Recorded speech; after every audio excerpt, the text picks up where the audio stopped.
کمانے میں لگی ہوئی ہے اور گویا عمل سے انکار کر رہے ہیں اللہ کا اور آخرت کا اور ناشکری کر رہے ہیں، یہ اصل میں ان کا مسئلہ یہ ہے کہ انہوں نے آخرت کے مقابلے میں دنیا کو ترجیح دی ہے، طے کر لیا کہ یہ ہے بس نقد، اب تو آرام سے گزرتی ہے، آخرت کی خبر خدا جانے۔ وَيَصُدُّونَ عَن سَبِيلِ اللَّهِ، اور پھر جب انہوں نے یہ فیصلہ کر لیا تو اب وہ اللہ کے راستے سے روکتے ہیں، وَيَبْغُونَهَا عِوَجًا، اور اس میں کجی پیدا کرنا چاہتے ہیں، اس لیے کہ اللہ کا فیصلہ مان لیں تو وہ جگہ جگہ پابندیاں ہیں، یہ حرام ہے، یہ ممنوع ہے، یہ مکروہ ہے، یہ ناپسندیدہ ہے، تو وہ انہیں پسند نہیں ہے یہ پابندی۔ اولئک فی ضلال بعید، یہ لوگ ہیں جو دور کی گمراہی میں جا پڑے ہیں۔ وما ارسلنا من رسول الا بلسان قومه ليبين لهم، اور ہم نے نہیں بھیجا کسی رسول کو مگر اپنی قوم کی زبان بولتا ہوا، جو رسول بھی کسی قوم کی طرف گیا ہے وہ اسی قوم کی زبان بولتا ہوا گیا، لِيُبَيِّنَ لَهُمْ، تاکہ وہ ان پر بات کو، حق کو واضح کر سکے۔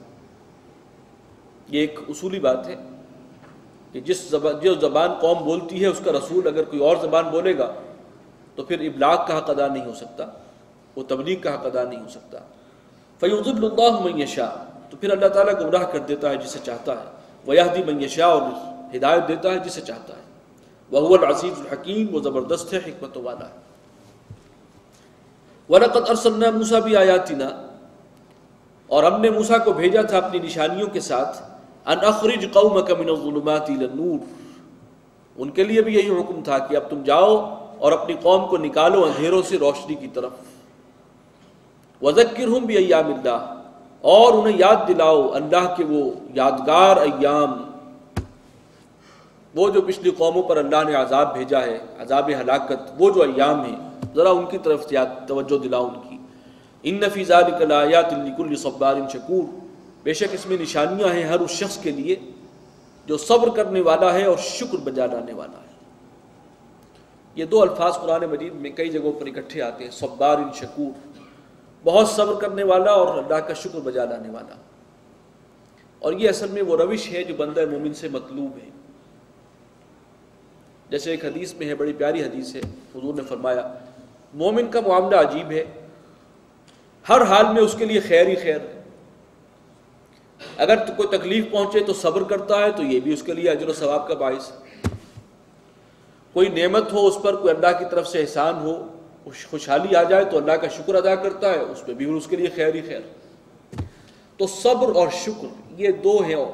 بندہ مومن کے لیے، اس کے طرز حیات کے لیے جامع عنوان۔ وَإِذْ قَالَ مُوسَىٰ لِقَوْمِهِ، اور جب کہا موسیٰ نے اپنی قوم سے، اذکروا نعمت اللہ علیکم، ذرا یاد کرو اللہ کے احسانات کو جو تم پر ہوئے، اذ انجاکم من آل فرعون، جبکہ اس نے نجات دی تمہیں، بچایا فرعون کی قوم سے، یسومونکم سوء العذاب، اور وہ آل فرعون جو ہیں تمہیں بدترین عذاب کے مزے چکھاتے تھے، ویذبحون ابناءکم، تمہارے بیٹوں کو ذبح کرتے تھے، ویستحیون نساءکم، تمہاری بچیوں کو، عورتوں کو زندہ رکھتے تھے، وفی ذلکم بلاء من ربکم عظیم، اور یقیناً اس میں بہت بڑی آزمائش تھی تمہارے رب کی جانب سے۔ وَإِذْ تَأَذَّنَ رَبُّكَ، اور جب تیرے رب نے اعلان کیا، فیصلہ سنا دیا، لَئِن شَكَرْتُمْ لَأَزِيدَنَّكُمْ، اگر تم اللہ کا شکر کرتے رہو گے، اس کا احسان مانتے رہو گے، تو رب نے فرمایا میں اور دوں گا، مزید اضافہ کروں گا، مزید بھی نعمتوں کی بارش کروں گا۔ وَلَئِن كَفَرْتُمْ، اور اگر تم نے ناشکری کی، ان عذابی لشدید، تو پھر جان لو میرا عذاب بہت سخت ہے۔ یہ شکر اور کفر بھی مقابلے کے الفاظ ہیں۔ کفر کا لفظی معنی، اس کے اندر دو مفہوم ہیں لٹرل سینس میں کے حوالے سے، ایک ہے ناشکری کرنا، یعنی شکر کے مقابلے میں کفر آتا ہے، کفران نعمت اسی لیے ہم کہتے ہیں، ایک ہوتا ہے نعمتوں کا شکر ادا کرنا اور ایک ہوتا ہے کفران نعمت، وہ یہ ہوتا ہے نعمتوں کی ناقدری، ناشکری۔ اور دوسرا ایمان کے مقابلے میں کفر آتا ہے کہ وہ دل کے اندر جو گواہی ہے اس کا اقرار کرنا وہ ایمان ہے، اس گواہی کو چھپا لینا، دبا دینا یہ کفر ہے۔ تو چھپانے اور دبانے کے معنی میں بھی کفر ہے۔ تو یہاں پر شکر جو ہے وہ شکر اور کفر آئے ہیں اسی معنی میں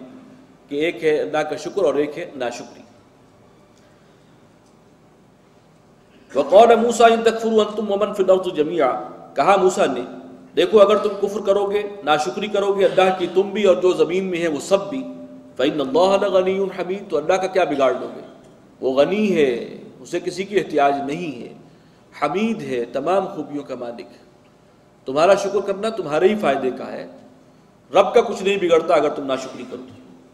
الم یاتکم نبأ الذین من قبلکم، کیا تمہیں خبریں نہیں پہنچی ان لوگوں کی جو تم سے پہلے تھی، جو اقوام تم سے پہلے گزری ہیں، قوم نوح وعاد وثمود، نوح کی قوم، عاد کی قوم اور سمود، والذین من بعدہم، اور وہ لوگ کہ جو ان کے بعد ہوئے، اب وہ کون ہیں بعد میں، قوم لوط ہے، قوم شعیب ہے، آل فرعون ہے، لا یعلمہم الا اللہ، اب ان کے بارے میں کوئی نہیں جانتا سوائے اللہ کے، یہ سب قصہ ماضی ہو چکی ہیں۔ جاءتہم رسلہم بالبینات، آئے تھے ان کے پاس بھی ان کے رسول، یعنی اللہ کے بھیجے ہوئے پیغمبر، بینات کے ساتھ، کھلی تعلیمات کے ساتھ، نشانیوں کے ساتھ، فردوا ایدیہم فی افواہہم، تو انہوں نے اپنے ہاتھ اپنے منہ میں ٹھونس لیے، یہ گویا کہ اظہار بیزاری ہے کہ رسول تو لے آئے ان کے پاس واضح تعلیمات، معجزات، لیکن انہوں نے بیزاری کا اظہار کیا، جیسے کوئی اپنا غصے میں کوئی اپنے ہاتھ کاٹنے لگتا ہے دانت سے، تو یہ وہ کرتے رہے رد عمل میں۔ وقالوا انا کفرنا بما ارسلتم به، اور انہوں نے کہا کہ جو کچھ تم لے کر آئے ہو، جو کچھ تمہیں دے کر بھیجا گیا، ہم اس کا انکار کرتے ہیں، کفر کرتے ہیں۔ وَإِنَّا لَفِي شَكٍّ مِّمَّا تَدْعُونَا إِلَيْهِ مُرِيبٍ، اور جس چیز کی تم ہمیں دعوت دے رہے ہو اس کے بارے میں ہم شک اور شبہ میں اور خلجان میں گرفتار ہیں، ہمیں اس کا یقین نہیں ہے، ہم اسے شک کی نگاہ سے دیکھتے ہیں۔ قالت رسلهم فی اللہ شک، اس سے پہلے ہم نے پڑھا کہ ہر رسول کا معاملہ الگ الگ آیا۔ رسول نے قوم کو ایک ہی دعوت دی، ان اعبدوا اللہ ما لکم من الہ غیرہ، قوم نے ان کا انکار کیا اور تقریباً سب کا ایک ہی سا انداز تھا، تھوڑا بہت فرق تھا۔ اس صورت میں مجموعی طور پر ذکر آ رہا ہے کہ رسولوں نے یہ کہا، ان کی قوموں نے یہ جواب دیا، رسولوں نے یہ کہا، ان کی قوموں نے یہ جواب دیا، اس لیے کہ تقریباً قدر مشترک باتیں تھیں جو ہر قوم نے اپنے رسولوں سے کہی، اور رسول بھی جو دعوت لے کر آئے تھے وہ بھی مشترک تھی۔ قالت رسلہم، رسولوں نے پھر ان سے کہا، افی اللہ شک، کیا تم اللہ کے معاملے میں شک و شبہ کا کیا اظہار کرتے ہو؟ فاطر السماوات والارض، وہی تو ہے جو پیدا کرنے والا ہے آسمانوں اور زمین کا، یدعوکم لیغفر لکم من ذنوبکم، وہ تمہیں دعوت دیتا ہے، وہ تمہیں ایمان کی دعوت دے رہا ہے تاکہ تمہارے گناہوں کو بخش دے، ویؤخرکم الی اجل مسمی، اور ڈھیل دے تمہاری ایک وقت معین تک کے لیے۔ قالوا ان انتم الا بشر مثلنا، قوموں نے جواب دیا کہ نہیں ہو تم مگر ہم جیسے ایک انسان ہو۔ تريدون ان تصدونا عما كان يعبد آباؤنا، تم چاہتے ہو کہ تم ہمیں روک دو ان چیزوں سے جنہیں ہمارے آباء و اجداد پوجتے تھے، وہ جو ہمارے معبودان ہیں جنہیں آباء و اجداد پوجتے چلے آ رہے ہیں، تم ان سے روکنا چاہتے ہو ہمیں۔ فاتونا بسلطان مبین، تو لاؤ کوئی کھلی سند، ہمارے مطالبے کے مطابق اب معجزہ دکھاؤ۔ قالت لهم رسلهم ان نحن الا بشر مثلكم، تمام رسولوں نے اپنی قوموں کو اس اعتراض کا یہی جواب دیا کہ دیکھو ہم تو تمہارے ہی جیسے انسان ہیں، ولکن اللہ یمن علی من یشاء من عبادہ، ہاں اللہ تعالیٰ نے ہم پر یہ احسان فرمایا ہے، اللہ تعالیٰ ہی ہے جو احسان فرماتا ہے اپنے بندوں میں سے جسے چاہتا ہے، یعنی اس نے یہ ہم پر احسان کیا کہ نعمت وحی جو ہے وہ ہمیں بھیجی ہے، ہدایت ہم پر نازل فرمائی ہے۔ وما كان لنا ان نأتيكم بسلطان، ہمارے لیے یہ ممکن نہیں ہے کہ ہم تمہارے لیے کوئی سند، کوئی نشانی لے آئیں خود اپنے بل پر، الا باذن اللہ، مگر اللہ کے حکم سے۔ وعلى الله فليتوكل المؤمنون، اور اللہ ہی پر توکل کرنا چاہیے تمام اہل ایمان کو۔ وما لنا الا نتوکل على الله، اور رسولوں نے یہ بھی کہا ان سے کہ ہمیں کیا ہے کہ ہم اللہ پر بھروسہ نہ کریں، ہم کیوں نہ اللہ پر توکل کریں۔ وقد ہدانا سبلنا، حالانکہ اس نے ہمیں ہدایت بخشی ہے ہمارے راستوں کی، جو ہمارے لیے صحیح راستہ تھا اس نے اللہ نے ہمیں وہ ہدایت بخش دی ہے۔ وَلَنَصْبِرَنَّ عَلَىٰ مَا آذَيْتُمُونَا، اور اب ہم صبر کریں گے جو ایذا بھی تم ہمیں پہنچاؤ گے، جس طرح بھی ستاؤ گے ہم تیار ہیں، ہم انشاءاللہ صبر کریں گے اس پر۔